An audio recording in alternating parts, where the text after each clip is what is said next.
in this case, it's a 22-year-old guy who, presumably in the heat of the moment after the Manchester terror attack, posts a deeply offensive comment saying all British Muslims should be killed.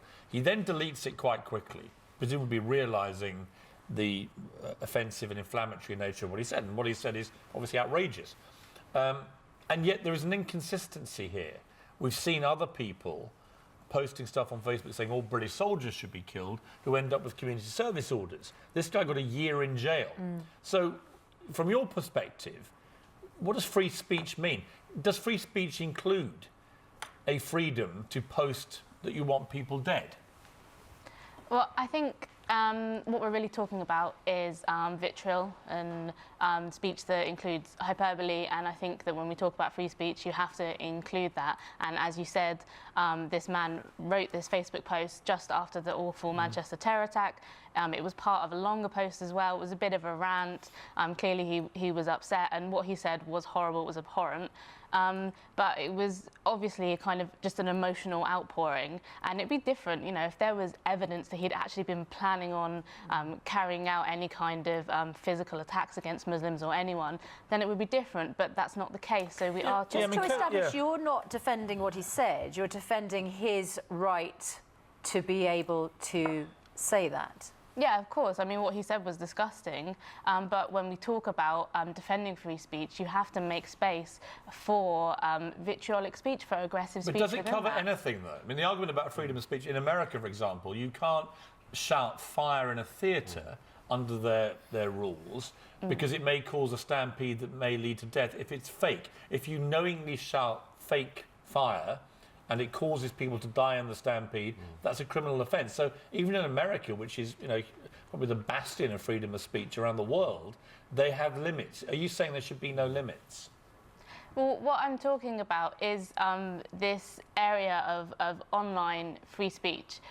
So I don't think this man should be jailed for what he's written, even if what he's written is hateful. As I said, you have to make space for angry speech, for emotional speech. I mean, because otherwise, where do you draw the line? I mean, well, when you what if? I mean, he pleaded guilty to publishing material with the intention of stirring up religious hatred. Kevin, what if what he said did have the effect of shouting fire in a crowded theatre, as in somebody acts on what he says? Yeah, and we all have to take responsibility for what we say, and that includes on social media. And he pleaded guilty, as you say, to inciting hatred. And we know after the Manchester bombing, a terrible, heinous crime by an Islamist, there was a rise in attacks on Muslims. Completely peaceful Muslims who would have no doubt been denouncing the terrorists. So I think, yeah, let's not make this bloke the victim. Now, you can argue whether he should have got a year, less, whatever the sentence, but the bloke was inciting He posted hatred. it to just over 2,000 of his Facebook friends. Facebook is not like Twitter, a public forum in the sense of you post it and the world sees it. You control who your friends are. It's your circle of friends. If he'd said it in a pub to his mates and got overheard, it's not a dissimilar thing. Would you expect people to be jailed for it, however offensive this is? Facebook is a platform where you project whatever you say and friends can pass it on. In a controlled environment. Now, if you are having a conversation in a pub, maybe that's different. You would say that's completely wrong, but you're not broadcasting it. If you'd have been in the streets shouting it, and Facebook is a bit like that. That's what you're doing. You're shouting to a lot of people, and you've got to take responsibility for that. On a similar, it's a different thing, but it's a sort of similar issue, really, about what you should and shouldn't do in public. We had Paul Hollywood from the Great British Bake Off, who was all over the front page of The Sun for posing in a Nazi uniform 14 years ago. The reason I feel sorry for him, in a way, apart from the time scale here of being 14 years ago, and the move was a bit different even then, not about supporting Nazis, but about shows like A Low, A Low being hugely popular, is that really, if you have like a heroes and villains party, right? When I was a kid, everyone had those, right? And lots of people went as horrible villains. It didn't mean they supported what they did. It's fancy dress, and in a way, you're lampooning them.